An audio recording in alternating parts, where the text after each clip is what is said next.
রব্বানা হাব লানা মিন আজওয়াজিনা ওয়া যুররিয়াতিনা কুররাতা আ'য়ুন ওয়াজআলনা লিল মুত্তাকিনা ইমামা। আল্লাহ শিখিয়ে দিয়েছেন এই দোয়া, ও রব আমাকে আপনি এমন স্ত্রী সন্তান দেন, এমন স্ত্রী সন্তান দান করেন যারা আমার চক্ষু শীতলকরণের কারণ হবে। আপনি আমাদেরকে মুত্তাকিনদের ইমাম বানিয়ে দেন। এই দোয়া আমরা সবাই করব। যে বিবাহ করে নাই যুবক সেও করবে। কেন? বলে সে তো নেককার স্ত্রী আল্লাহর কাছে চাইবে, নেক সন্তান আল্লাহর কাছে চাইবে। আর এই পৃথিবীতে বিবাহের যত উদ্দেশ্য আছে, নেক বিবি কেন চাইবে? বিবাহের যত উদ্দেশ্য আছে এটা শুধু শারীরিক আর জৈবিক চাহিদা পূরণের জন্য বিবাহ এমনটা নয়। অনেক মানুষ মনে করে যে বিবাহ মনে হয় শুধু এটাই উদ্দেশ্য। না না, বিবাহের অনেক নেক উদ্দেশ্য আছে। গুনার থেকে বাঁচা, পাপাচার থেকে বাঁচা, এই ভালো ভালো সব উদ্দেশ্যগুলোর মধ্যে অন্যতম গুরুত্বপূর্ণ উদ্দেশ্য হলো নেক সন্তান। কি সন্তান? নেক সন্তান। আচ্ছা, একটা মেয়ে দেখতে অনেক সুন্দর, মোটামুটি টাকা পয়সাও আছে, বংশও ভালো। এখন বলা হলো, যুবক তোমার সাথে এই মেয়েটাকে আমরা বিবাহ দিতে চাই। হ্যাঁ ঠিক আছে, অসুবিধা নেই, তবে একটা সমস্যা হলো সে তো সুন্দর, কিন্তু একটা সমস্যা, সে জীবনে কোনোদিন মা হতে পারবে না, তুমি জীবনে কোনোদিন বাবা হতে পারবে না। আমার মনে হয় 100 জনই বলবে যে না না, টাকা পয়সারও দরকার নাই, এত সুন্দর চেহারারও দরকার নাই, যদি সন্তান না হয়, বাপ ডাক যদি না শুনতে পারি, তাইলে বিয়ে কইরা লাভ কি? ঠিক কিনা বলেন? তার মানে সন্তান যদি না হয়, ওই সুন্দর মেয়ে এরা কেউ বিবাহ করতে চাইবে না অধিকাংশ। বলা হলো ঠিক আছে সন্তান হবে, তবে কথার কথা আর কি, সন্তান হবে, তবে ওর চরিত্র হবে কিন্তু পিচ্চি হান্নান, কালা জাহাঙ্গীর আর এরশাদ শিকদারের মতো। কি বলবে? মা পোসাই দোয়া ওসাই, আল্লাহ সন্তান না দেয় তাও ভালো, কিন্তু এই রকম যেন কোনো সন্তান আল্লাহ না দেয়।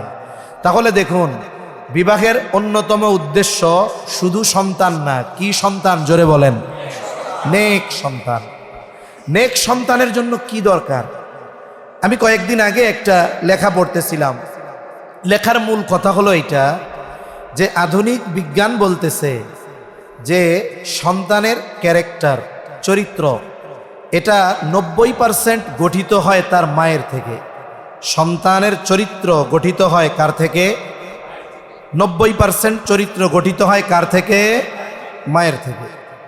তাহলে কি বোঝা গেল? আপনি আমি যদি একজন উত্তম চরিত্রবান নেককার সন্তান চাই, কোরআন হাদিস তো আছে, আধুনিক বিজ্ঞান বলতেছে, তাহলে তুমি যেমনটা চাও ওই রকম একটা মা তার লাগবে। তুমি যদি উত্তম চরিত্রের চাও, তাইলে মা তো উত্তম চরিত্রের লাগবে। এজন্যই আল্লাহ দোয়া শিখিয়েছে, শুধু সন্তান না, ওই সন্তান গর্ভধারণ করবে এমন যোগ্যতা সম্পন্ন নেককার বিবিও আল্লাহ আপনি আমাকে দেন।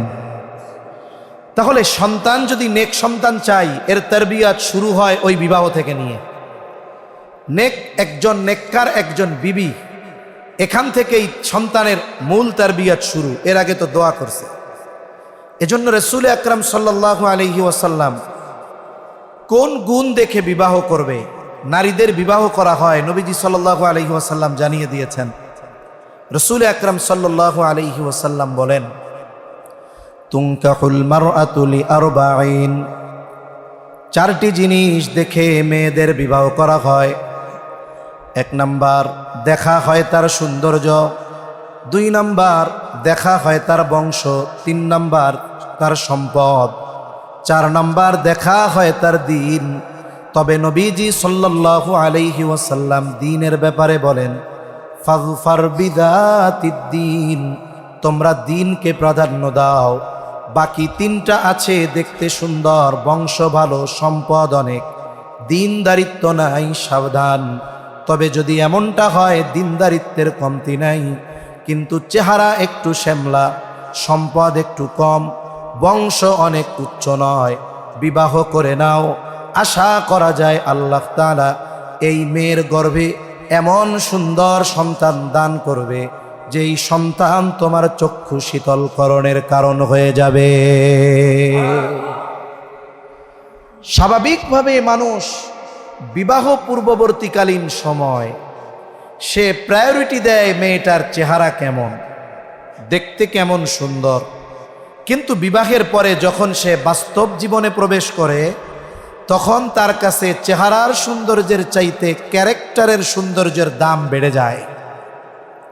এজন্য আমাদের বাংলাদেশে যত বিবাহ বিচ্ছেদ হয় একটু খোঁজ নিয়েন, তাইলে বুঝতে পারবেন 95% বিবাহ বিচ্ছেদ হয়। দেখা যায় কি যে 95%, 100-র মধ্যে 95 জন মেয়ে চেহারা তার সুন্দর। বিবাহ বিচ্ছেদ হয়েছে 95 জন মেয়ের চেহারা সুন্দর। তা বোঝা গেল কি যে বিবাহ বিচ্ছেদ হয়েছে যাদের চেহারা সুন্দর করতে পেরেছে কিন্তু চরিত্রকে সুন্দর করতে পারে না। আর এটা মানতে হবে যে একজন মানুষ, ছেলে বা মেয়ে, সে যদি চার চরিত্রকে পরিপূর্ণ সুন্দর করতে চায় তাহলে দিন পরিপূর্ণ মানাবিহীন পরিপূর্ণ চারিত্রিক সৌন্দর্য অর্জন করা সম্ভব নয়। চেহারার সৌন্দর্য এটা বিনষ্ট হয়ে যায়। সামান্য যদি কারো টানা 30 দিন ডায়রিয়া হয়, হসপিটালে ভর্তি থাকা লাগে, এই পৃথিবীর শ্রেষ্ঠ সুন্দরীও চেহারা নষ্ট হয়ে যাবে। আজকে যেই মেয়েটার বয়স 20 বছর, দেখতে অনেক সুন্দর, তার বয়স যখন 50 বছর হবে, 60 বছর হয়ে যাবে, চুলগুলো পেকে যাবে, চামড়াগুলো ঝুলে যাবে, চোখগুলো কোঠরের মধ্যে চলে যাবে, তার এই চামড়ার সৌন্দর্য কিছুকাল পরে থাকবে না। কিন্তু যদি তার চরিত্র সুন্দর হয়, আখলাক ভালো হয়, 80 বছরের বৃদ্ধাও যদি হয়ে যায়, বৃদ্ধ যদি হয়ে যায়, চামড়া ঝুলে যাবে, চুলগুলো সব পেকে যাবে, চোখ কুঠোরের মধ্যে চলে যাবে, হয়তো চেহারার সৌন্দর্য থাকবে না কিন্তু তার চরিত্রের সৌন্দর্য বার্ধক্যের কারণে কখনো বিনষ্ট হবে না। এজন্য বাস্তব জীবনে তখন চারিত্রিক সৌন্দর্যের মূল্যায়ন বেশি থাকে। এজন্য গবেষণাও বলে যে কালো মেয়ে যারা, এদের বিবাহ বিচ্ছেদ কম হয়। এদের ভয় দুইটা থাকে, একটা হলো আমি তো দেখতে কালো, আল্লাহ না করুক যদি আমি কোনো ক্রাফট ব্যবহার করি, আমি কোনো অপরাধ করি, আমারে যদি ছেড়ে দেয় আমারে কেউ বিবাহ করবে না, একটা ভয় তার মধ্যে কাজ করে। তা সম্মানিত উপস্থিতি, সন্তান তারবিয়াতের সর্বপ্রথম করণীয় কাজ যেটা, সেটা হলো একজন দিনদার মা। এটা সন্তানের অন্যতম হক। প্রসিদ্ধ একটি ঘটনা আছে, হযরত ওমর রাদিয়াল্লাহু তাআলা আনহুর কাছে এক পিতা গিয়ে সন্তানের ব্যাপারে অভিযোগ দিয়েছে, খলিফাতুল মুসলিমিন, আমার সন্তান আমার হক আদায় করে না, আপনি তাকে একটু বলে দেন। ওমর রাদিয়াল্লাহু তাআলা আনহু যুবকটাকে ধরে বলেন, কি ব্যাপার, কেন তুমি তোমার বাবার হক আদায় করো না? যুবক এবার পাল্টা প্রশ্ন করে বলে, খলিফাতুল মুসলিমিন, হক কি শুধু পিতা সন্তানের কাছে পায়? সন্তান কি তার পিতার কাছে কোনো হক পায় না? সন্তানের কাছে হক দাবি করবে পিতা কখন? বলে সন্তান বালেগ হবে যখন। কোনো পিতা যদি তার 5-6 বছরের বাচ্চাকে বলে, ছেলেকে বলে, এই আগামীকাল থেকে তুই আমাকে উপার্জন করে খাওয়াবি, কেমনে খাওয়াবি জানি না, রিক্সা চালাবি না কি করবি আমি জানি না, পিতা যদি মনে করে আমি তার থেকে আমার হক আদায় করতেছি, আমি বলি না, হক আদায় করতেছেন না, আপনি আপনার সন্তানের উপরে জুলুম করতেছেন। পিতা সন্তানের কাছে হক পাওনা কখন? বলে সন্তান বালেগ যখন হবে তখন। তবে সন্তান পিতার কাছে হক পাবে কখন? হযরত ওমর রাদিয়াল্লাহু তাআলা আনহু বলেন, প্রত্যেকটা সন্তানের তার পিতার কাছে কয়েকটি হক আছে।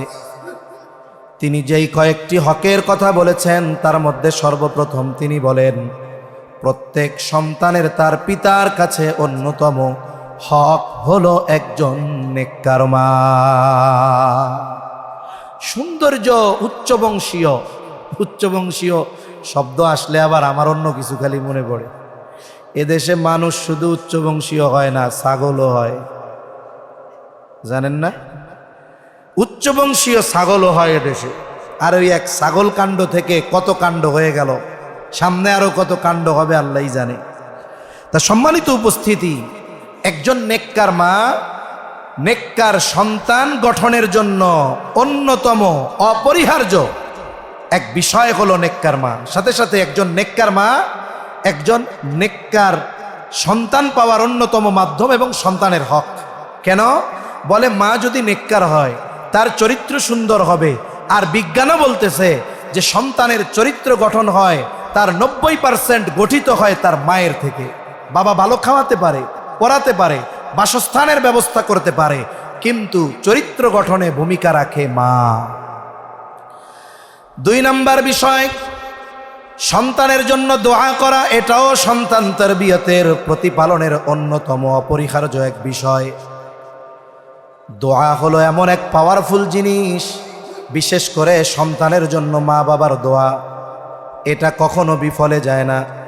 বরং সন্তানের জন্য মা বাবা যেই দোয়া করে, এই দোয়ার প্রভাব অনেক সময় সন্তানের জীবনে পরিলক্ষিত হয়।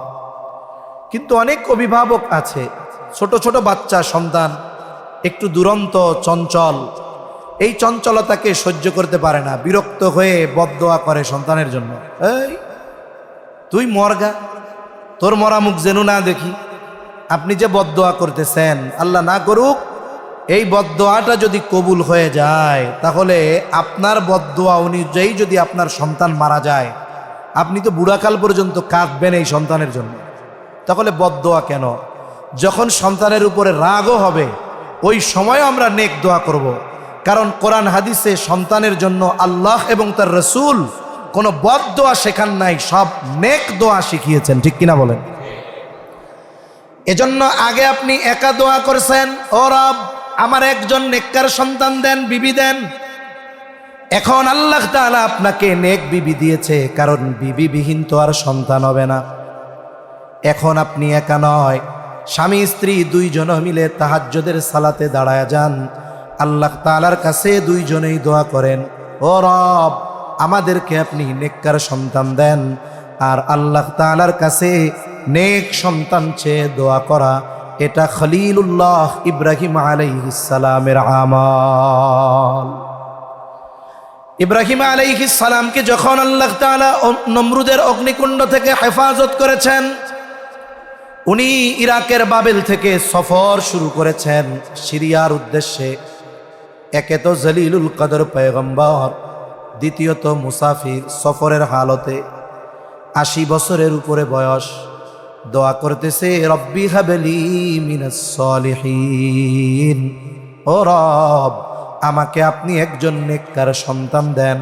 বলেন তো ইব্রাহিম আলাইহিস সালাম শুধু সন্তান চেয়েছে নাকি নেককার সন্তান? নেককার সন্তান দেন, সালেহ সন্তান দেন। মুফাসসিরিনে কেরাম বলেন, এই দোয়ার মাধ্যমে এটা বোঝা যায় যে উনি চাইছেন ছেলে সন্তান, চাইছেন ছেলে, এজন্য আল্লাহর কাছে ছেলে সন্তান চাওয়া এটা ইব্রাহিম আলাইহিস সালামের আমল।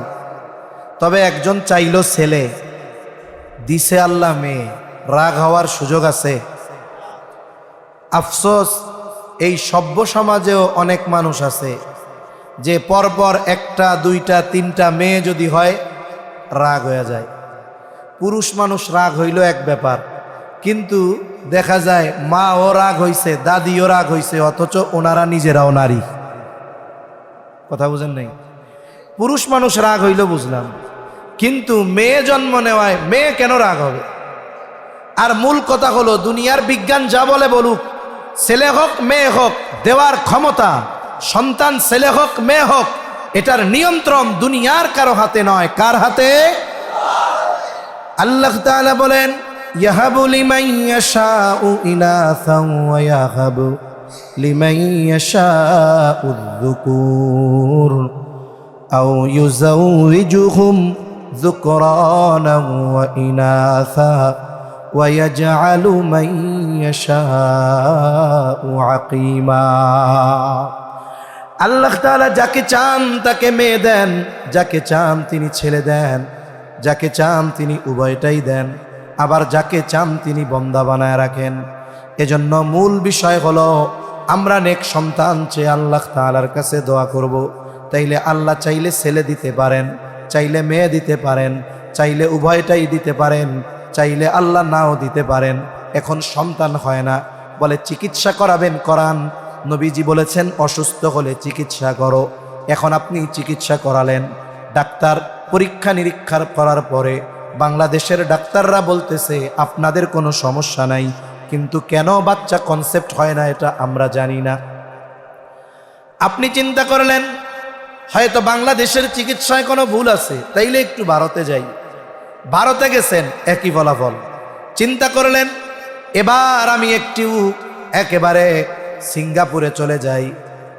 সিঙ্গাপুরে গিয়ে চেক করাইছেন, বলে সব জায়গায় এক। এখন সন্তান তো হয় না। কেন হয় না? দুনিয়ার কোনো ডাক্তার বলতে পারে না। এই রকম পরিস্থিতি যাদের হয়, আমাদের গ্রামের ভাষায় একটা কথা বলে মাল যায় যার, ইমান যায় তার।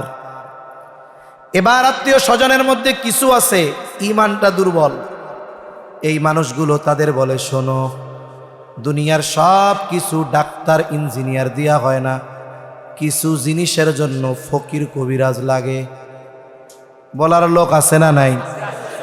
ডাক্তার দিয়া তো হইতেছে না, এক কাম করো অমুক জায়গায় যাও, এক বাবা আছে, বাবা উনি চলে গেছে। ওই যে মাল যায় যার, ইমান যায় তার। সন্তানের চাহিদা, যে যা বলে তাই করে।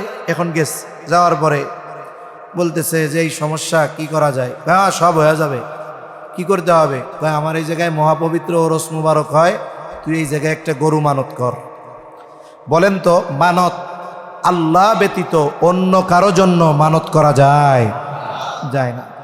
আপনারা মাশাআল্লাহ এগুলো ভালো জানবেন, কারণ আপনাদের মসজিদের খতিব সাহেব যিনি, তিনি সুন্দর, সুস্পষ্টভাষী, মিষ্টভাষী, খুব সুন্দর আলোচনা করেন মাশাআল্লাহ। মুফতি রফিকুল ইসলাম সরদার সাহেব বারাকাল্লাহু ফি হায়াতি, সকলে বলি আমিন। সাবলীল ভাষায় উনি জটিল ও কঠিন বিষয়গুলো তার শ্রোতাদেরকে বোঝাতে পারেন। এটা আল্লাহ প্রদত্ত একটি যোগ্যতা। আল্লাহ তাআলা ভাইয়ের খেদমতগুলো কবুল করেন। মানত আল্লাহ ব্যতীত অন্য কারো নামে করা যাবে না।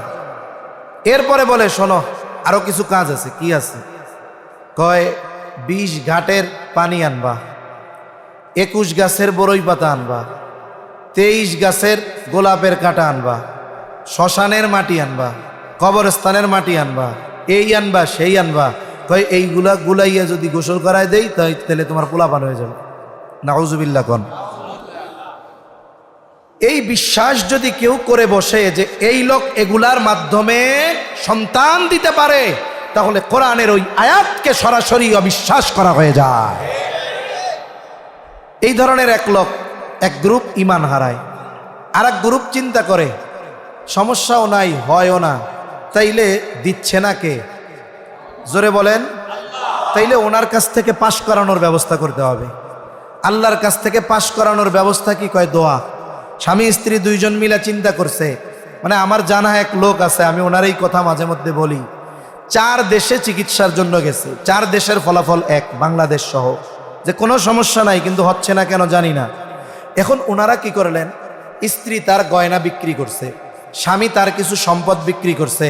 তা বলতেছে যে চলো আমরা হজ করতে যাই, আল্লাহর কাছে যাইয়া জাগা মতো গিয়া চাই, আল্লাহ দিলে ঠেকানোর কেউ নাই। এবার দুইজনে হজে গেছে। কারণ দোয়া কবুলের কিছু জায়গা আছে, সময় আছে, সাথে সাথে মনের অবস্থারও কিছু বিষয় আছে। আর এই বিষয়গুলোর কম্বিনেশন হয় হজে গেলে। কেন? বলে পুরুষ যে সাদা কাপড়ে সে তারে নিজে মোড়ায় রাখে, কেমন যেন সে মৃত একজন ব্যক্তি। সাথে সাথে দোয়া কবুলের যত জায়গা আর সময় একসাথে ওই জায়গায় পাওয়া যায়। বলে আরাফার দিবসের দোয়া, নবীজি বলেন খায়রুদ দুআই দুআউ ইয়াউমিল আরাফা, আরাফার দিবসের দোয়া সবচেয়ে উত্তম দোয়া। এখন আমি আপনি দেশে, কিন্তু যারা হজ করতেছে তারা আরাফার ময়দানে বসে আরাফার দিবসে আল্লাহ তাআলার কাছে দোয়া করে। বলে আরাফার দিবসের যত বৈশিষ্ট্য তার মধ্যে অন্যতম একটি হলো সবচাইতে উত্তম দোয়া তো ওই দিবসের দোয়া, ওই জায়গার দোয়া। সাথে সাথে প্রতি রজনীতে মধ্যরাতের পর আল্লাহ তাআলা বান্দাকে ডাকে, বলে বান্দা কার কি প্রয়োজন চাও। বিশেষ কিছু রজনীতে সন্ধ্যার পরে সূর্যাস্তের পরে আল্লাহ বলে বান্দা কার কি প্রয়োজন চাও। কিন্তু আরাফার দিবসের বিষয়টা হলো ওই দিন মধ্যরাতের পরে নয়, সূর্যাস্তের পরে নয়, দিনের বেলা বান্দাকে আল্লাহ বলে ও বান্দা কার কি প্রয়োজন আমি আল্লাহর কাছে চাও। তাহলে যারা আরাফার ময়দানে, আরাফার দিবস, আরাফার ময়দান, সাথে সাথে সফেদ কাপড়ে নিজেকে মোড়ানো, দুজনে মিলে দোয়া শুরু করে দিছে, ও রব আমার একটা নেককার সন্তান দেন। আরাফা, মিনা, মুজদালিফা, মুলতাজিম, বাইতুল্লাহ দইরা দইরা দোয়া করেছে, দোয়া কবুল হয়ে গেছে। বছর ঘুরতে পারে নাই, আল্লাহ রব্বুল আলামিন এই সন্তানবিহীন দম্পতিকে চক্ষু শীতল করার মতো সন্তান দান করেছে। আবার কিছু মানুষের অবস্থা নেককার বিবাহ করছে, আল্লাহ তাআলার কাছে নেক সন্তান চেয়েও দোয়া করে, কিন্তু পরীক্ষা নিরীক্ষা করলো, দীর্ঘদিন সন্তান হয় না।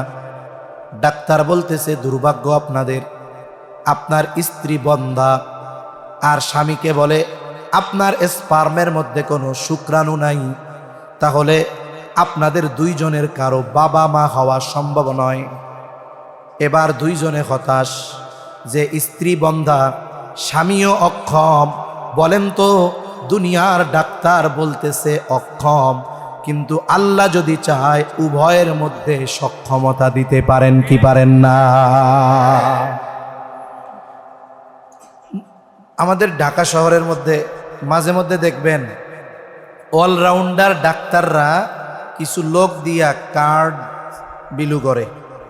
মনে করেন একজন ডাক্তার, সে MBBS কমপ্লিট করার পরে সে সব রোগের ক্ষেত্রে এক্সপার্ট হয় না। কেউ নাক কান গলার হয়, কেউ অর্থোপেডিকের হয়, কেউ নিউরোসার্জন, কেউ ইউরোলজিস্ট, একটা পার্ট নিয়ে কাজ করে, তাই না? কিন্তু কিছু ডাক্তার আছে ঢাকা শহরে, এনাদের কাছে সব রোগের চিকিৎসা আছে। আবার নিচে ডায়লগ লেখে, সবার যেখানে শেষ আমার সেখানে শুরু। বুঝেন নাই? মানে দুনিয়ার সব যেখানে ব্যর্থ হবে সেটা আমিও করে দিতে পারবো। এগুলো ধোঁকাবাজি, বোঝা যায়। তবে দুনিয়ার সবার চেষ্টা প্রচেষ্টার দ্বারা যেটা অসম্ভব, সেটা আমার আপনার রবের জন্য করা শুধু সহজ নয়, বরং অতি অতি অতি সহজ। ঠিক কিনা বলেন? আল্লাহর জন্য সহজ। কোরআনুল কারীম থেকে উপমা নেন। হযরতে জাকারিয়া আলাইহিস সালাম বার্ধক্যে উপনীত হয়ে গেছেন, চুল দাড়ি সব পেকে গেছে, স্ত্রীও বন্ধা। আল্লাহ তাআলা সব পারেন, তবে স্বাভাবিক একটা নিজাম আল্লাহ তাআলা দিয়ে দিয়েছেন। আল্লাহ তাআলা স্বাভাবিক একটা নিজাম দিয়ে দিয়েছেন, এই নিজামে চলে। তবে নিজামের বাইরে গিয়ে সব কিছু করার ক্ষমতা আল্লাহর আছে। জাকারিয়া আলাইহিস সালাম বৃদ্ধ, স্ত্রীও বন্ধা, উনি মোটামুটি বুঝতে পারছে সন্তান আর হবে না। তবে এক ঘটনা ওনার জীবনকে পাল্টায়া দিছে, ওনার মনের মধ্যে সন্তানের জোশ তৈরি করে দিছে। মারিয়াম আলাইহিস সালাম, হযরত ঈসা আলাইহিস সালামের মা। আমরা সকলেই জানি ঈসা আলাইহিস সালামকে আল্লাহ তাআলা পিতাবিহীন দুনিয়াতে পাঠিয়েছে। আল্লাহ তাআলার এক কুদরত। মারিয়াম আলাইহিস সালাম যখন মায়ের গর্ভে, মারিয়াম আলাইহিস সালামের মা আল্লাহর কাছে মানত করতেছে, ও রব আমার গর্ভের এই সন্তান আমি আপনার জন্য মানত করলাম, এর বাইতুল মুকাদ্দাসের খেদমতের জন্য দিয়ে দিব, সেবার জন্য দিয়ে দিব, বিবাহ শাদী কিছুই দিব না। ও আপনার ঘরের রক্ষণাবেক্ষণ করবে, সেবা করবে, ইবাদত বন্দেগী করবে। মুফাসসিরিনে কেরাম বলেন এই জায়গায় মূলত মারিয়াম আলাইহিস সালামের মা কৌশলে আল্লাহ তাআলার কাছে ছেলে সন্তান চেয়েছে। কেন? বলে ওই সময়টাতে বাইতুল মুকাদ্দাসের খাদেম হিসাবে কোনো মেয়েকে নেওয়া হইতো না। উনি মানত করছে কি, যে রব যেই সন্তান আমার গর্ভে, একে আমি আপনার জন্য মানত করলাম। রব্বি ইন্নী নাযারতু লাকা মা ফি বাতনি, ও রব আপনার জন্য আমি আমার পেটে যে সন্তান আছে এর মানত করলাম। ছেলেও বলে নাই, মেয়েও বলে নাই, আমরা অনেক সময় অনেকে মানত করে, আল্লাহ এটা যদি ছেলে হয় তাহলে এরে আমি হাফেজ বানাবো।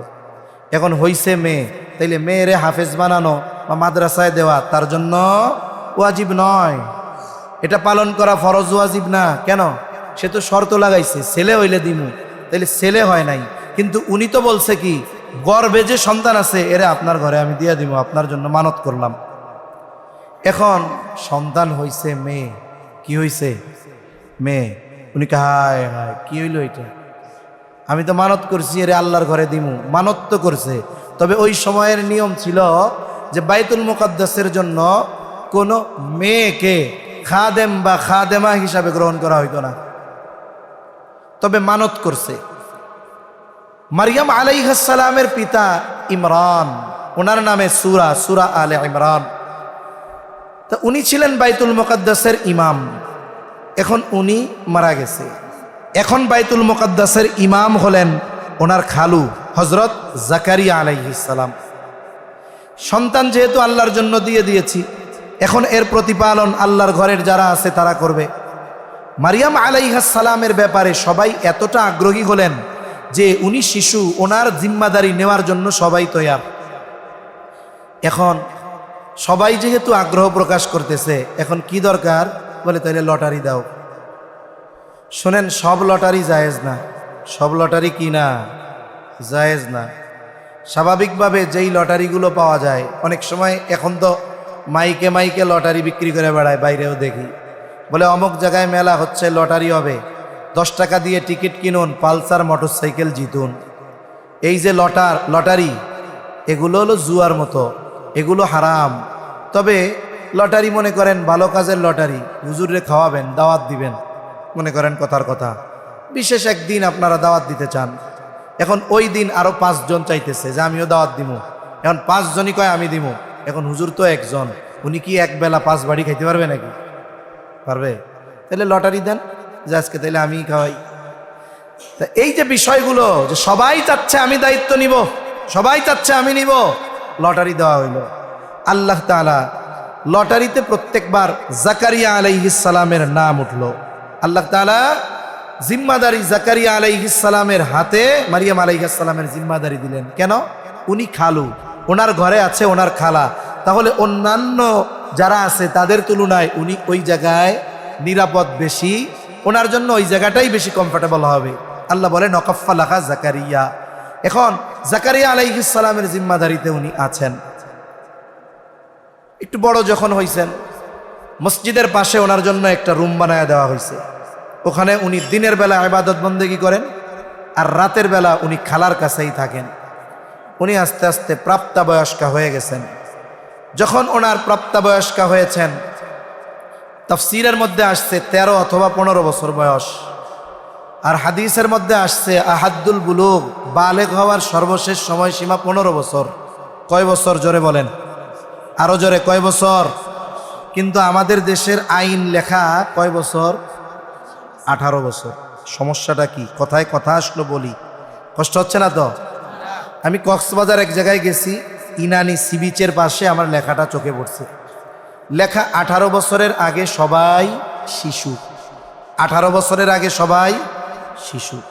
বলেন তো এই কথাটা, এই কথার আলোকে 18 বছরের পরে যদি কেউ কোনো মার্ডার করে, আর 17 বছর 11 মাস 28 দিন বয়স ও যদি কোনো মার্ডার করে, বলেন তো দুইজনের শাস্তি কি এক হবে? কেন হবে না? এইজন শিশু, ওইজন প্রাপ্তবয়স্ক। এই আইনটা করার মাধ্যমে কি হয়েছে জানেন? এই যে কিশোর গ্যাং, কিশোর অপরাধ, এটাকে অলিখিতভাবে এক ধরনের বৈধতা দিয়ে দেওয়া হয়েছে। তার মানে 16 বছর বয়স মার্ডার কর, তোর ফাঁসি হবে না। 17 বছর বয়স মার্ডার কর, তোর ফাঁসি হবে না। তোরে নিয়ে সেফ হোমে দিবে, 10 বছর ওই জায়গায় থাকবি, এরপরে বড় নেতা হয়ে বের হয়ে যাবি। এইগুলো অবস্থা। এজন্য ইসলাম যেই সলিউশনগুলো দিয়েছে, প্রত্যেকটার মধ্যে দুনিয়া আখেরাতের কল্যাণ আছে। আর 15 বছর ইংরেজি হিসাবে না, 15 বছর হলো চন্দ্র হিসাবে। এই হিসাবে হয়তো 14.5 বছরের কাছাকাছি হয়। তাহলে একটা ছেলে বা মেয়ে চন্দ্র হিসাবে 15 বছর, আর সৌর হিসাব বা ইসাই হিসাব বা ইংরেজি হিসাবে যখন তার 15 বছর হবে তাকে নাবালক বলার কোনো সুযোগ নাই। এজন্য শরীয়ত যেটার সমাধান দিয়েছে, সারা পৃথিবীর সব মানুষ যদি একসাথে বলে না এটা বৈধ, সারা পৃথিবীর সব মুফতিরা যদি বলে বৈধ, বলেন তো ওটা কি বৈধ হবে? এই জন্য ওনার বয়স 13 বা 15, এখন পবিত্রতার গোসলের জন্য গেছেন। যখনই উনি পবিত্রতার গোসলের জন্য গেছেন, যাওয়ার পর দেখতেছে একজন সুদর্শন যুবক ওনার সামনে উপস্থিত হয়ে গেছে। স্বাভাবিক, উনি সাবালিকা হয়েছেন, এই রকম সুদর্শন একজন যুবককে দেখে উনি ভয় পেয়ে গেছেন। তাফসিরের মধ্যে বলেন এসেছে যে এটা আল্লাহ তাআলার পক্ষ থেকে ওনার জন্য পরীক্ষা হতে পারে।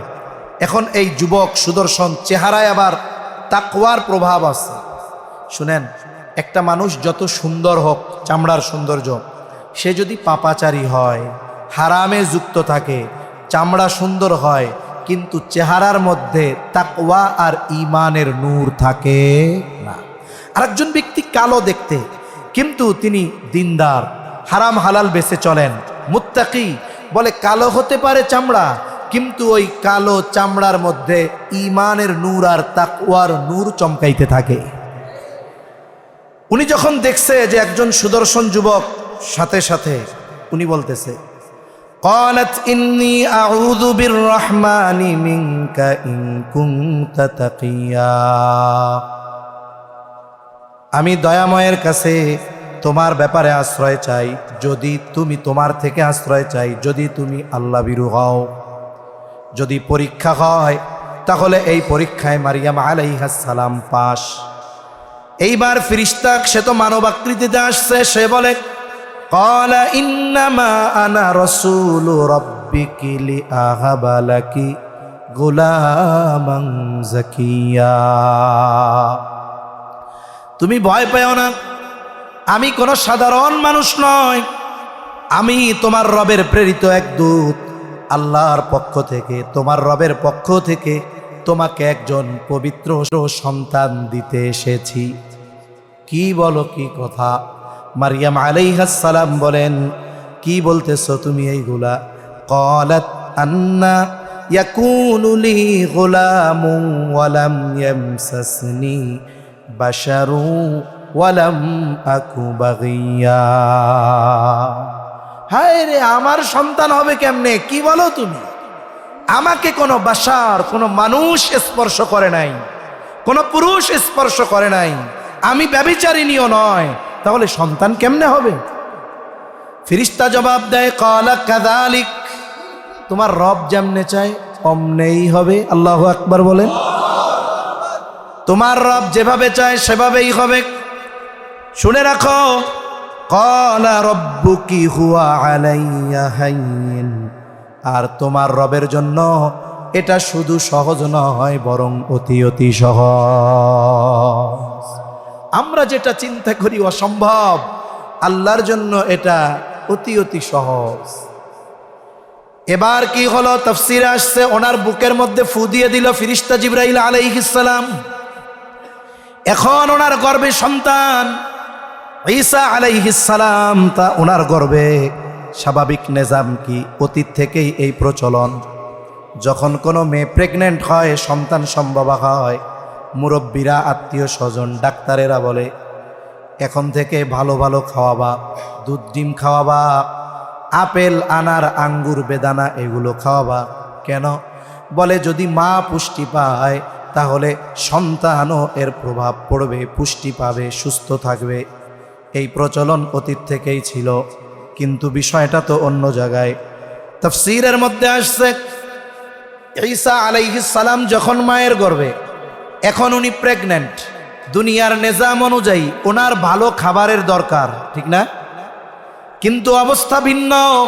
মুফাসসিরিনে কেরাম বলেন, মারিয়াম আলাইহিস সালাম যে প্রেগন্যান্ট, ওনার গর্ভে যে সন্তান, এটা দুনিয়ার কেউ কিন্তু জানে না। আর আল্লাহ তাআলা এই বিষয়টাকে গোপন রেখেছেন।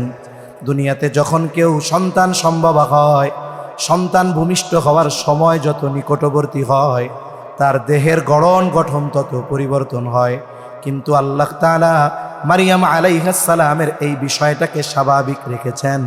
উনি যতক্ষণ ওই সন্তান ভূমিষ্ঠ হওয়ার পর ঈসা আলাইহিস সালামকে কোলে করে ওনার সম্প্রদায়ের কাছে যতক্ষণ পর্যন্ত না এনেছেন, ততক্ষণ পর্যন্ত কেউ জানতো না যে ওনার গর্ভে একজন সন্তান আছে।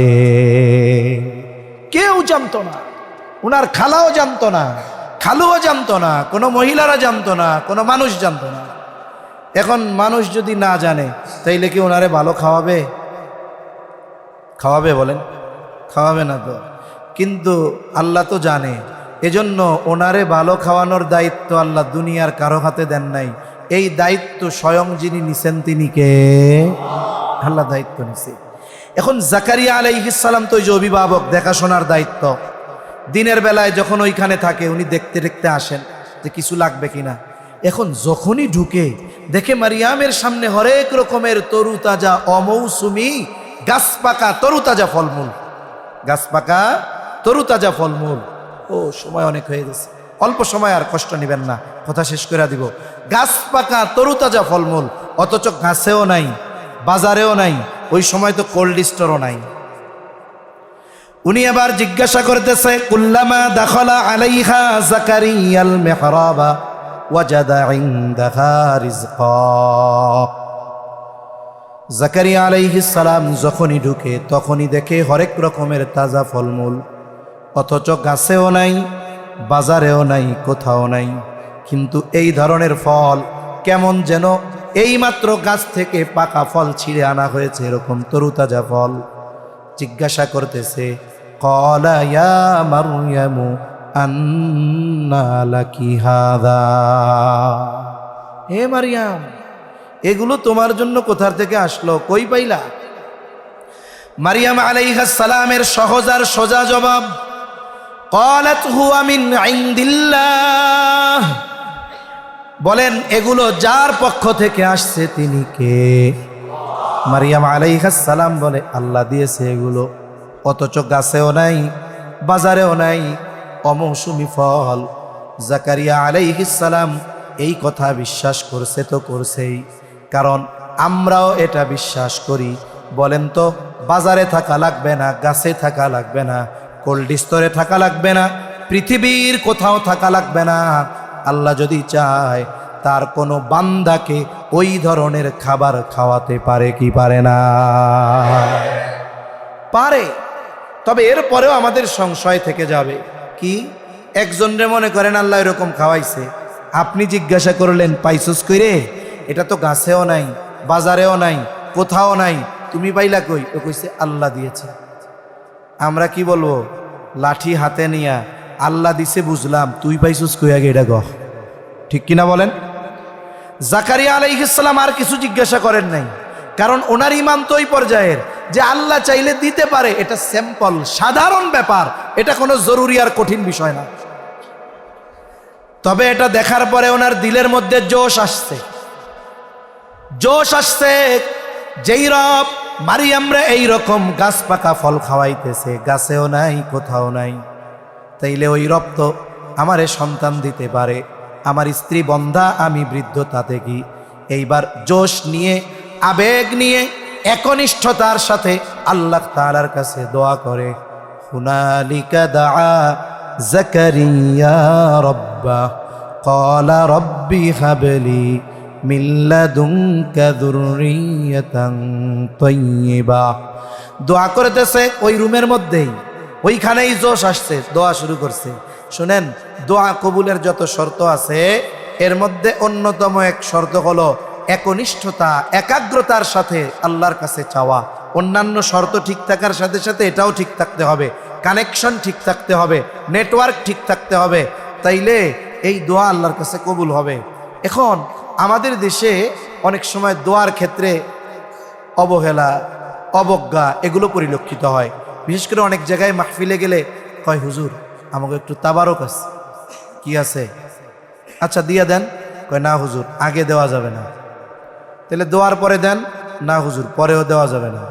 কোন সময় দিবেন? কয় দোয়াটা হুজুর একটু লম্বা করেন, দোয়ার মধ্যে দিয়া দিন। শুনেন, দোয়া কবুলের জন্য কি দোয়া লম্বা করা লাগবে নাকি? তার মানে এই জায়গা লম্বা দোয়া করাবে, দোয়া চাওয়ার জন্য না, খিচুড়ি দেওয়ার লাগিয়া। তার মানে এই দোয়ার উদ্দেশ্যই ঠিক নাই, এ দোয়া কবুল হওয়ার সম্ভাবনা নেই। এরপরে কি হবে দেখবেন, দোয়া শুরু করছি, দোয়া চলতেছে, কেচামেচি চলতেছে, এই তাড়াতাড়ি আন খিচুড়ি, এই দোয়া শেষ হয়ে গেল, আন চলতেছে। এরপরে কি, কান টান বন্ধ করে যাক, কোনো মতে চোখ বন্ধ করে করবেন দোয়া, খিচুড়ি দিচ্ছে এই পাশে, আর ওই পাশের লোকজন তাকায়, শেষ হয়ে গেল কিনা, ও শেষ হয়ে গেল কিনা। এখন বলেন তো, দোয়া করতেছে আর খিচুড়ি দেখতেছে, এই দোয়া ছাদের উপরেও তো উঠবে না, ঠিক কিনা বলেন? জাকারিয়া আলাইহিস সালাম দোয়া করছে, একেবারে দিল তো তখন তৈয়ার, দোয়া করছে তো দোয়া সাথে সাথে কবুল হয়ে গেছে, সুবহান। দোয়া শেষ করে তিনি নামাজে দাঁড়াইছেন, ফেরেশতা আল্লাহর পক্ষ থেকে সুসংবাদ নিয়ে হাজির। ফানাদাতুল মালাইকাতু ওয়া হুয়া কাইমুন ইউসাল্লি ফিল মিহরাব আন্নাল্লাহা ইউবাশশিরুকা বিয়াহইয়া। উনি ওনার রুমে মেহরাবে নামাজে দাঁড়ানো, ফেরেশতা চলে আসছে, ও পয়গম্বর জাকারিয়া আলাইহিস সালাম, আল্লাহর পক্ষ থেকে সুসংবাদ নেন। একটা ছেলে সন্তানের সুসংবাদ শুধু নয়, আল্লাহ তাআলা স্বয়ং ওই সন্তানের নাম নিজে রেখে দিয়েছেন ইয়াহইয়া। তাহলে যে কথা বলার জন্য বললাম, অনেকের হতে পারে ডাক্তার বলেছে আপনি অক্ষম, আপনার স্ত্রী বন্ধা, সন্তান হবে না। একনিষ্ঠতার সাথে আহকামুল হাকিমিনের কাছে চান, সমগ্র প্রতিবন্ধকতাকে দূর করে, অসুস্থতাকে নির্মূল করে, সুস্থ করে সন্তান দেওয়ার ক্ষমতা আমার রবের আছে না না?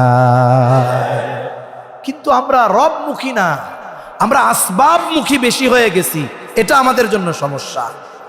তাহলে ছোট্ট কথা থেকে অনেক দূরে চলে যাওয়া লাগলো, যে সন্তান তারবিয়াতের দ্বিতীয় বিষয় হলো আল্লাহর কাছে নেক সন্তান চেয়ে দোয়া করা।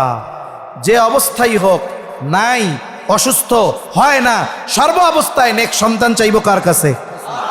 দোয়ার যে প্রভাব, এটা কি হতে পারে?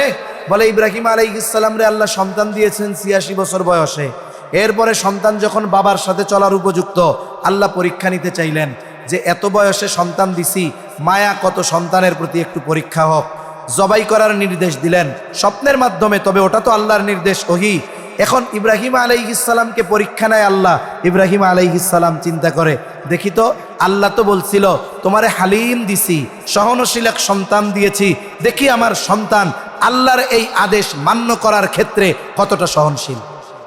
সন্তানরে বলছে, আমি তো স্বপ্নে দেখলাম তোমারে জবাই করতেছি, তুমি তার কি কও? ছেলে বলে কিনা যে আব্বু ৮৬ বছর বয়সে আল্লাহ আমাকে দিয়েছে, আপনি একটু আল্লাহর কাছে অন্য কিছু বলেন না, এটা বাদ দিতে কন।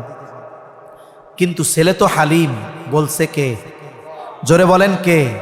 আল্লাহ। এবার ছেলে বলতেছে, ইয়া আবাতি ফাআল মা তুমার সাতাজিদুনি ইনশাআল্লাহু মিনাস সাবিরিন।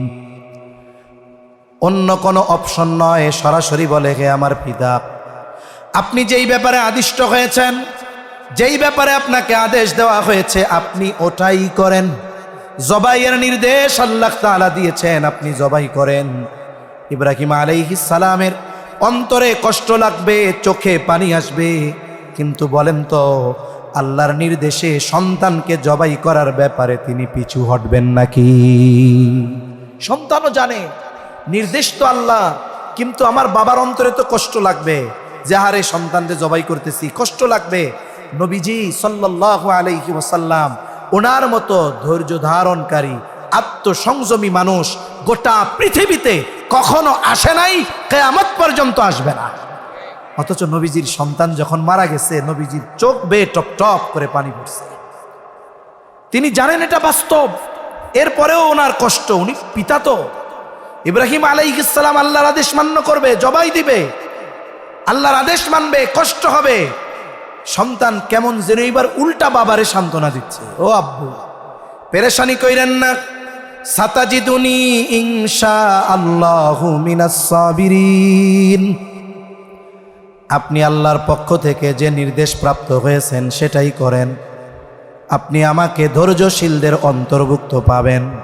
যেই কথাটা বলার জন্য এত কথা, ইব্রাহিম আলাইহিস সালাম দোয়া করেছিলেন, রব্বি হাবলি মিনাস সালিহিন, আর আল্লাহ এই দোয়া কবুল করে এমন সন্তান তাকে দিলেন যে আল্লাহর নির্দেশ পালনে বাবার কথায় ছুরির নিচে হাসি মুখে শুয়ে পড়ে। বলে কেন?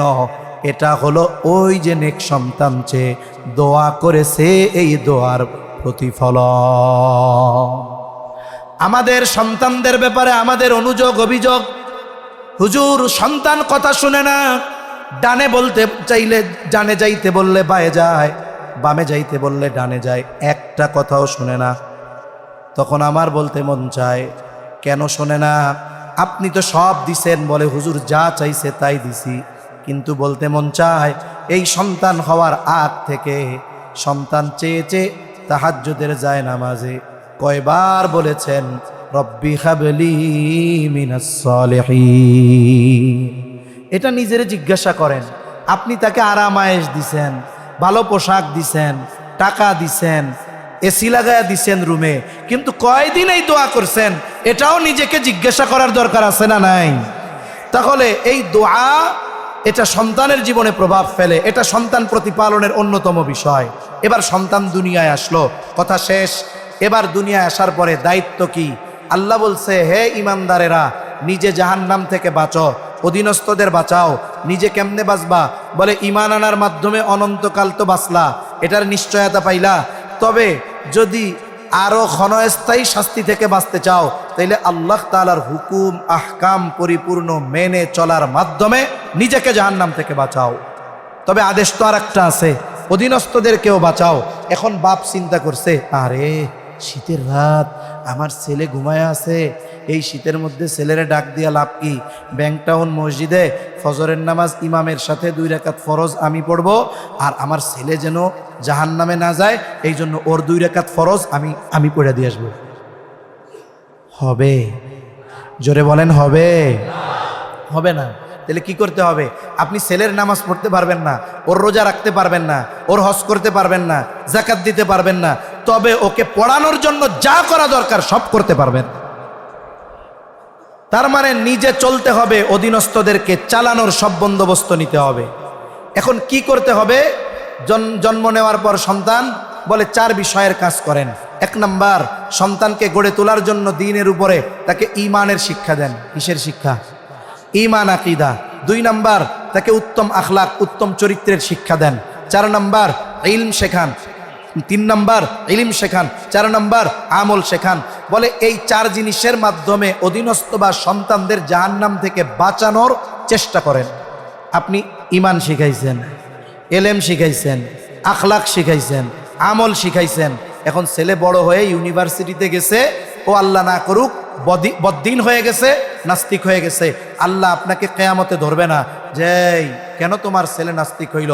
আপনি বলবেন, আল্লাহ আমাকে চেষ্টা করার জন্য বলছেন, আমি আমার চেষ্টায় কোনো ত্রুটি রাখি নাই, তবে হেদায়েতের মালিক তো আমি না, হেদায়েতের মালিক কে?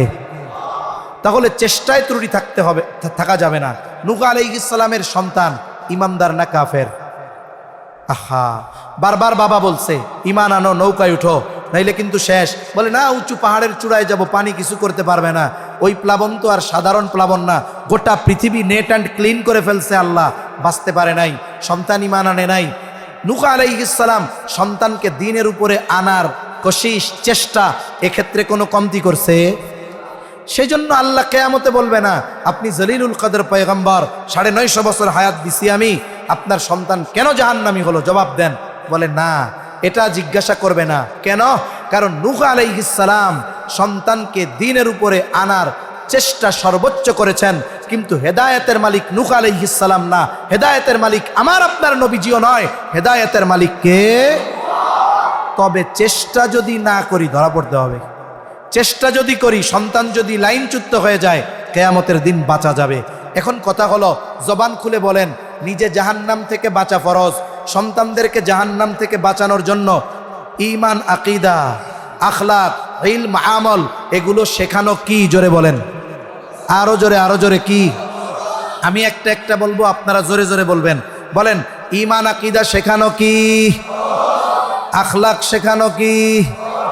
ইলম শেখানো কি? আমল শেখানো কি? ফরজ কার উপরে? বলেন, অভিভাবক বা আমাদের উপরে। কার উপরে? আমাদের উপরে। এখন শিখাতে তো হবে। আপনি তো সকালে ঢাকা মতিঝিল অফিস সকালে বের হইছেন 6টায়, অফিস শেষ করে বাইরে হইতে বাসায় ফিরতে বাচ্চা 11টা। আপনি যাওয়ার সময় দেখেন আপনার বাচ্চা ঘুম, আইসাও দেখেন বাচ্চা ঘুম। বাচ্চার সাথে দেখা কোন দিন? কয় হুজুর শুক্রবার ছাড়া আর দেখা হবে না, দুজনের চোখাচোখি হবে না। আপনি দেখতেছেন অত ঘুম, তাহলে আপনি কর্মব্যস্ত মানুষ। আপনার এই ব্যস্ততার কারণে সন্তানকে ঈমান, আকীদা, ইলম, আমল, আখলাক শেখানোর টাইম আছে? জোরে বলেন না, সময় আছে? সময় না থাকে না থাক, কিন্তু শেখানো কি? জোরে কন, ফরজ। ফরজ। এখন আপনার ওয়াইফ আছে বাসায়, বলে ওনার ঘরের কাজ, রান্না বান্না, অন্যান্য ব্যতিব্যস্ততা, এগুলা করে ওনারই তো ঠিকমতো নামাজ কালাম ইবাদত করা কঠিন হয়ে যায়। তাহলে আপনি শেখাইতে পারতেছেন না, আপনার ঘরের মানুষ শেখাতে পারতেছে না, সুযোগ নাই, তবে শেখানো কি? এখন আপনার যদি টাকা পয়সা থাকে 20,000 টাকা দিয়ে একজন রাখেন, তাকে রেখে, আলেম রেখে বা হুজুর রেখে আপনি তারা এই বিষয়গুলো শিখাইলেন। কিন্তু আমাদের সমাজে 95%-এর বেশি মানুষ ইমানদার, তাদের এই অ্যাবিলিটি নাই যে 20,000 না 5,000 টাকা দিয়ে একজন শিক্ষক রেখে সন্তানকে এই বিষয়গুলো শেখাবে। সুযোগ আছে? সুযোগ নাই, তবে শেখানো কি? আরো জোরে বলেন। আদেশটা কার? আরো জোরে কার? যদি না শেখানো হয়, ওই সন্তান যদি জাহান্নামী হয়, কিয়ামতে ধরা আছে না নাই? আপনি হাজী সাহেব, কথার কথা, মসজিদ কমিটির সভাপতি, মাদ্রাসার সেক্রেটারি, কবরস্থানের ক্যাশিয়ার, 5 বার হজ করছেন, তাহাজ্জুদ গুজারি, কিন্তু সন্তানকে এইগুলা শেখান নাই। সন্তান কিয়ামতে ধরা পড়ছে, ও বলবে আল্লাহ, আমি পথভ্রষ্ট হওয়ার কারণ, আমি জাহান্নামী হওয়ার জন্য একমাত্র দায়ী আমার অভিভাবক এই হাজী সাহেব আব্বা। তাহলে কি হইল? ধরা খাওয়া লাগবে কি লাগবে না? আপনি বলবেন যে হুজুর আমারে ধরবো কেন? আমারে ধরবো কেন? মনে করেন এক এলাকায় মারামারি লাগছে, 2 গ্রুপ। এক গ্রুপের লিডার, সে গেছে বাইতুল্লাহ ওমরা করতে, সারা দেশের সাথে তার কোনো যোগাযোগ নাই। এখন উনি যখন বাইতুল্লাহ, উনি জানেনও না, অর্ডারও দেন নাই, কিছু বলেন নাই, উনি আছেন সফরে। এখন ওনার গ্রুপের লোক প্রতিপক্ষ একজনকে হত্যা করে ফেলছে। কি করছে? আমাদের দেশে যারা গ্রুপিং করে, লাশের রাজনীতি আমাদের দেশে এটা খুব বেশি। মরার আগেই রাজনীতি শুরু হয়ে যায়, এখন অবস্থা এরকম। তা পলিটিক্স হলো এমন এক জিনিস, যেই দলের কর্মী মরে, ওরা মুখে কয় ইন্না লিল্লাহ, অন্তরে কয় আলহামদুলিল্লাহ। কেন বলে বলেন তো? প্রতিপক্ষের উপরে প্রেসার ক্রিয়েট করা যাবে বেশি মরার কারণে। এরকম দুইজনে কয়, আরে আমাকে একজন মরার মতো অবস্থা রে, কিন্তু মরে নাই, মরলেই মামলাটা খুব টাইট হইতো। এখন মারা গেছে, বলেন তো যারা হত্যা করছে তাদের লিডার কোথায়? ওমরায়। কোন জায়গায়? উনি অর্ডার দিছে না। উনি কি অর্ডার দিছে হত্যা করার? উনি জানে না। এখন ওনার সাথে তো যোগাযোগই নাই। কিন্তু প্রতিপক্ষ যখন মামলা করবে, 1 নম্বর আসামি কে? জোরে বলেন না কে? উনি লিডার। কেন? উনি অভিভাবক। কিয়ামতের দিন আপনি সব কিছু করছেন, সন্তানরে জাগতিক ফ্যাসিলিটি দিছেন, নিজের আমল ঠিকমতো করছেন, কিন্তু আপনি তো ওর লিডার, আপনি তো ওর অভিভাবক। আপনি ওকে এই বিষয়গুলোর জিম্মাদারি পালন না করার কারণে ও কিয়ামতের দিন জাগতিক ফ্যাসিলিটির কথা চিন্তা করবে না, ওই বিষয়গুলোকে সামনে এনে বলবে আমার এইগুলো শিখায় নাই, যদি শিখাইতো আজকে আমি জান্নাতি হইতাম, তাহলে আমি জাহান্নামী হওয়ার জন্য 1 নম্বর দায়ী আমার অভিভাবক বা পিতা। রব্বানা আতিহিম দিআফাইনি মিনাল আযাব। ও রব, এই বাবার কারণে আমি পথভ্রষ্ট, এর আযাব আপনি দ্বিগুণ করে দেন। দুনিয়াতে সন্তানের চক্ষু গরম, সন্তানের জন্য অপমান হওয়া বাবা সহ্য করতে পারে না। কিয়ামতের দিন যেই সন্তানের জন্য সব ত্যাগ করলেন, বাড়ি বেইসা, জমি বেইসা ইংল্যান্ড পাঠাইলেন, আমেরিকায় পাঠাইলেন উচ্চ শিক্ষায় শিক্ষিত হওয়ার জন্য, ওই সন্তান যদি কিয়ামতের দিন আপনার ব্যাপারে এটা বলে, সহ্য করবেন কেমনে? সহ্য করা যাবে? আবার নবীজি বলেন কুল্লুকুম রাঈনা ওয়া কুল্লুকুম মাসউলুনা আন রাইয়াতিহি। প্রত্যেকে দায়িত্বশীল, প্রত্যেককে তার দায়িত্বের ব্যাপারে জিজ্ঞাসা করা হবে।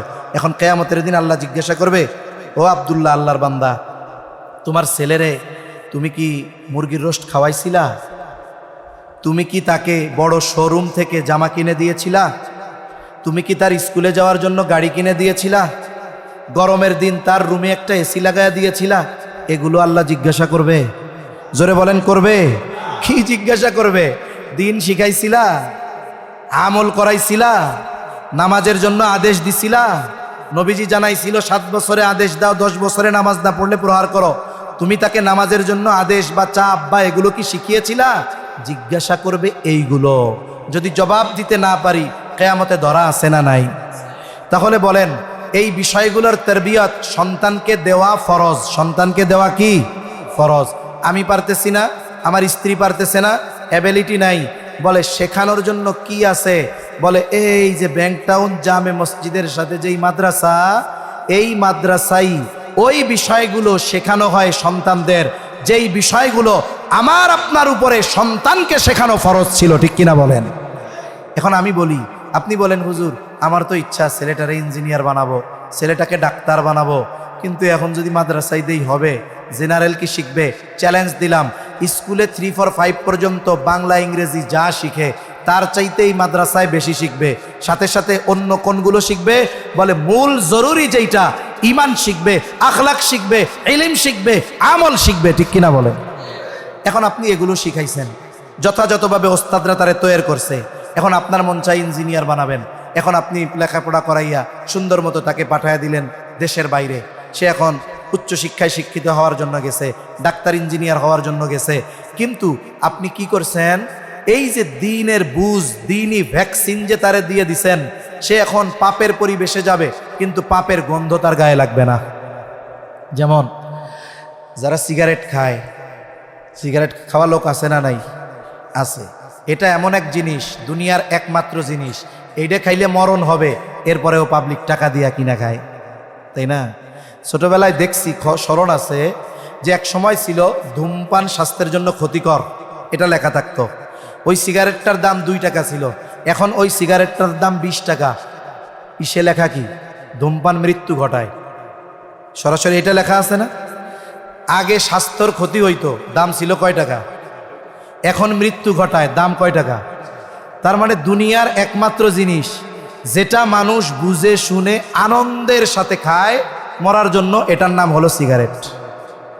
যিনি খান, ক্ষতি শুধু ওনার হয় না, ওনার পাশে যারা থাকে তাদেরও ক্ষতি হয়, কারণ বাতাসের সাথে মিশে আমরা শ্বাস প্রশ্বাস টানি, ওগুলো আমাদের মধ্যে যায়।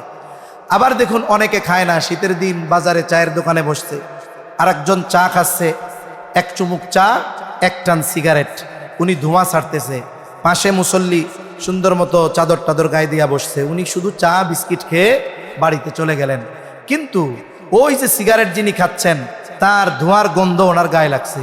এখন উনি ঘরে ঢুকছে, ওনার স্ত্রী বলে সি সি সি সি, লুকাইয়া লুকাইয়া এই কাম করেন না। কি করছি?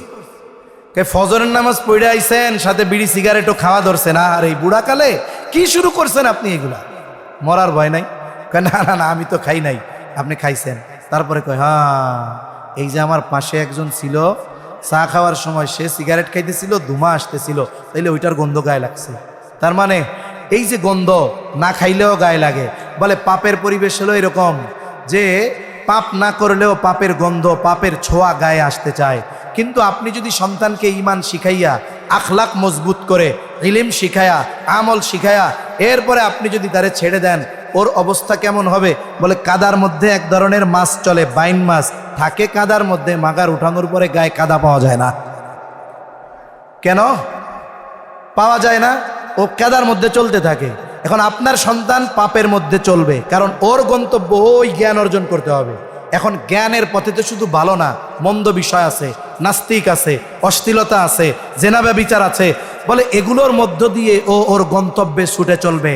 নাস্তিকতার গন্ধ লাগবে না, অশ্লীলতার গন্ধ লাগবে না, বিচারের গন্ধ লাগবে না, জেনা ব্যভিচারের গন্ধ লাগবে না। কেন? বলে ওই যে এইগুলার ভ্যাকসিন দিয়া যখন ছাইড়া দিছেন, ওই বাইন মাছের মতো কাদার মধ্যে চলবে, পাপের মধ্যে চলবে, কিন্তু ওর গায়ে পাপের ছোঁয়া লাগবে না। ঠিক কিনা বলে? তখন এই ডাক্তার দেশে আসবে। এই ডাক্তার বসবে কোথায়? যে কোনো এক ডায়াগনস্টিক সেন্টারে বসবে। ও মানুষের খেদমতের নিয়তে রুগী দেখবে। ও চিন্তা করবে না যে ডায়াগনস্টিক সেন্টারের কমিশন, আমার ইনকাম, এমনটা সে করবে না। বরং আমাদের দেশে অনেকে আছে, ভালো মানুষ তো অনেক আছে, কি করে? বলে রুগী দেখে 30 বছর, ওনার একটা এক্সপিরিয়েন্স হয়ে গেছে, উনি চোখ দেখে, জিব্বা দেখে, পালস দেখে মোটামুটি বলতে পারে লোকটা সুস্থ আছে, কিছু লাগবে না। কিন্তু উনি চিন্তা করে, হায় রে, এই মাছ কি এমনি ছেড়ে দিমু? না, ছাড়া যাবে না। এইবার বিনা কারণে 20,000 টাকা, 10,000 টাকা টেস্ট দিস, এগুলো করে নিয়ে আসে। কেন? সবাই কিন্তু না, ভালো আছে অনেক, খারাপও আছে। এখন কেন দিছে? বলে এই জায়গার থেকে 50 বা 40% কমিশন তার আছে।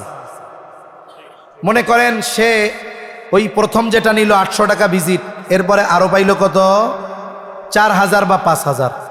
এখন রুগী টুগি দেখা, টেস্ট মেস শেষ, এখন একটা প্রেসক্রিপশন না করলে হয় না তো। এইবার প্রেসক্রিপশনে মনে করেন কথার কথা লিখতেছে রিসেট, প্রতিদিন সকালে একটা খাবেন। এরপরে লেখছে নাপা এক্সট্যান্ড, প্রতিদিন বিকালে একটা খাবেন দুপুরে। এরপরে লেখছে এই আরেকটা কি জানেন, এক্স প্লাস, এটা খাবেন প্রতিদিন রাতে একটা। বলেন তো, তিনটার নাম ভিন্ন কিন্তু কাম তো এক। এখন লেখছে কেন? ওই যে বেক্সিমকো গ্রুপের থেকে গিফট আসছিল, অপশনিনের থেকে গিফট আসছিল, ওরা নিচে বইয়া রইছে যে এই ডাক্তারের প্রেসক্রিপশনে আমাদের ওষুধ আছে কিনা। এখন ও দেখে রিসেট, ও তাহলে আমার কোম্পানিরটা লেখছে রে। এইবার নাপা এক্সট্যান্ড, ও আমার কোম্পানিরটাও লেখছে। এক্স প্লাস, মাশাল্লাহ আমার কোম্পানিরটাও লেখছে। আমি কি ভুল বললাম? এখন বলেন এই চরিত্র যার, এরে কি ডাক্তার কয় না ডাকাত কয়? কিন্তু আপনি তো দিনের ভ্যাকসিন ঢুকাইয়া দিছেন। ও তো শুধু ডাক্তার না, ওর নামের আগে আর একটা শব্দ আছে কিন্তু লেখে না, বলে ও একজন দিনদার আল্লাহ ভীরু ডাক্তার হবে, ঠিক কিনা বলেন? এখন ইঞ্জিনিয়ার হয়েছে, ওর নামের আগে শুধু ইঞ্জিনিয়ার না, বলে ওই যে দিনের ভ্যাকসিন ঢুকাইয়া দিছেন, ও তো এখন দিনদার ইঞ্জিনিয়ার হয়েছে, রডের বদলে বাঁশ দিবে না। এজন্য সম্মানিত উপস্থিতি, সন্তানকে আপনি এতটুকু শেখান, এরপরে আপনি স্কুলে দেন, এরপরে সন্তানরে সব বানান। এতে দুই লাভ, একটা হলো জাগতিক লাভ আছে, দ্বিতীয় আখেরাতের সবচাইতে বড় সেফটি আর নিরাপত্তা হলো এই সন্তান আপনার জন্য জান্নাতে যাওয়ার অন্তরায় হবে না। আল্লাহর কাছে বলতে পারবেন আল্লাহ এই দায়িত্ব পালন করছি, হেদায়েতের মালিক আপনি। এরপরে যদি আপনার ইচ্ছা হয় না সন্তানটারে আমি তাইলে দিলামই, যেহেতু যা টাকা পয়সা বাড়ি আছে, সন্তানের যা চলবে, এরে আলেমই বানাই, যা হয় হবে। এখন ছেলে হাফেজ হয়েছে, আলেম হয়েছে, এখন ফ্যাসিলিটি বলে দুনিয়ারও আছে আখেরাতেরও আছে। বলে ওই ফ্যাসিলিটি আখেরাতে আপনি পাবেন যেটা আপনার সন্তান আখেরাতে পাবে। দুনিয়ায় যদি কোনো অশিক্ষিত বাবা ছেলেকে কষ্ট করে বিসিএস ক্যাডার হয়েছে, আস্তে আস্তে সে সচিব হয়েছে, 5 কোটি টাকা দামের গাড়ি পাইছে, ডুপ্লেক্স বাড়ি পেয়েছে, বলেন তো গভর্নমেন্ট কি তারে বলবে যে সচিব সাহেব আপনি অমক মন্ত্রণালয়ের সচিব, এই সমস্ত ফ্যাসিলিটি আপনার আছে, তবে আপনার আব্বা যেহেতু কৃষক, খবরদার গাড়িতেও উঠাবেন না, বাড়িতেও আনবেন না, এই শর্ত আসেনি? নাই। বরং বাপরে সামনে বসাবে, অফিসে যখন ঢুকবে বাপরে নিয়া বলবে যে আমার আব্বা। দেখবেন গেট থেকে নিয়ে সবাই সচিবরে বাদ দিয়া সচিবের আব্বারে শুধু সালাম দিচ্ছে, আসসালামু আলাইকুম চাচা বসেন আসেন। উপসচিব চেয়ার সাইডে দিয়া বলবে চাচা যান এই জায়গায় বসেন, এখানে বসেন। সচিব চেয়ারটা সাইডে দিয়া বলবে আব্বা আপনি আমার চেয়ারে বসেন। বলেন তো ওনার যেই যোগ্যতা, ওনার সন্তান যদি ওই জায়গায় না পৌঁছাইতো তাহলে ওনার ওই চেয়ারের নিচেও যাওয়ার সুযোগ ছিল না। কিন্তু বসতেছে সচিবের চেয়ারে, বিসিএস ক্যাডার হওয়া লাগছে, কত পরিশ্রমের পরে সচিব হয়েছে, অথচ বাপরে যদি কয়েকটা সিগনেচার করেন কয়েক কালি হবে, কালি, বুঝেন নাই? নামটাও লিখতে পারে না, টিপসই খোঁজে। ওই লোক বসতেছে সচিবের চেয়ারে, তারে সালাম দিচ্ছে উপসচিব, রেসপেক্ট করতেছে সবাই। কেন কেন? বলে উনি সচিব না, কিন্তু উনি মেহনত করিয়া ছেলেটারে এই পর্যায়ে পৌঁছাইছেন। এটা তো দুনিয়ায় পাইলেন, আখেরাতে হাফেজরে আল্লাহ কি বলবে? ইকরা ওয়ারতাকি ওয়ারাত্তিল কামা কুনতা তুরাত্তিলু ফিদ দুনিয়া ফাইন্না মানজিলাকা ইনদা আখিরি আয়াতিন তাকরাউহা। এই হাফেজে কোরআন, পড়তে থাকো যেমনি ভাবে দুনিয়ায় তার তিলের সাথে পড়তা, যেখানে তোমার পড়া শেষ ওই জায়গায় তোমার মর্যাদা। এইবার বলেন তো, মনে করেন আল্লাহ তাআলা স্পেশাল ফ্যাসিলিটি হাফেজরে দিল, বলবে যে খবরদার তোমার বাপরে কিন্তু নেওয়া যাবে না? বলবে? কি করবে? বলে আল্লাহ তাআলা মা বাবারে নূরের জোড়া পড়াবে, টুপি পরাবে, সম্মাননা দিবে হাসরবাসীর ওই আখেরাতের মঞ্চে। ওই মূর্খ বাপ কিন্তু হাফেজের বাপ, আলেমের বাপ, সে সম্মানিত হবে হাসরবাসীর সামনে, তাকে সম্মানিত করা হবে। কার কারণে? বলে ওই সন্তানের কারণে, ওই সন্তানকে আলেম হাফেজ বানানোর কারণে। এজন্য যদি দুনিয়ার পিছুটান না থাকে, একটা সন্তানরে আলেম বানান, ও দুনিয়া আখেরাত উভয় জাহানে আমার আপনার সম্মান ইজ্জত পাওয়ার কারণ হবে ইনশাআল্লাহ। যদি না পারেন কমপক্ষে ওই যে দ্বীনের বেসিক জিনিসগুলা শেখান। হয়তো আখেরাতে ওই সম্মান পাওয়া যাবে না, তবে বাঁচা যাবে যে আল্লাহর কাছে জবাবদিহিতার কাঠগড়ায় দাঁড়ানো লাগবে না। কেন কথা, আমি এই মাসে এই কথাগুলো সবাইরে বলবো কেন? কারণ এখন অনেক অভিভাবক চিন্তা করতেছে বাচ্চাটার বয়স 5 বছর হইল, কোথায় দেওয়া যায়। অনেকরে শয়তান করছে, দে পাশে ইংলিশ মিডিয়ামে শুরু থেকে দিয়ে দে, টনটনা। তোর 14 গোষ্ঠীর ঠিকানা না বলতে পারলে কি ইংলিশে সব পারবে, বাপের নাম পারবে না, কিচ্ছু মনে থাকবে না, ইংরেজিতে পটপট করে কথা বলবে। অনেকে চিন্তা করতেছে এটা, অনেকে চিন্তা করতেছে ওইখানে দিব।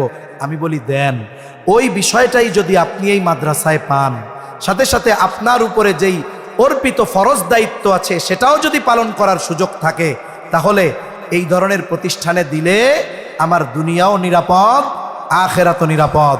এই সন্তান হয়তো টাকার মেশিন হবে না, কিন্তু এই সন্তান দুনিয়া আখেরাতের একটা প্রকৃত সম্পদে পরিণত হবে ইনশাআল্লাহ। আল্লাহ সুবহানাহু ওয়া তাআলা আমাদের সবাইকে আমাদের সন্তানদের ব্যাপারে শরীয়তে ইসলাম যেই নির্দেশনা দিয়েছে এগুলোকে বাস্তবায়ন করে সন্তানদেরকে দুনিয়া আখেরাতের সম্পদে পরিণত করার তৌফিক আল্লাহ দান করেন। আমিন। ওয়া আখিরু দাওয়ানা আনিল হামদুলিল্লাহি রাব্বিল আলামিন। আসসালামু আলাইকুম ওয়া রাহমাতুল্লাহি ওয়া বারাকাতুহু।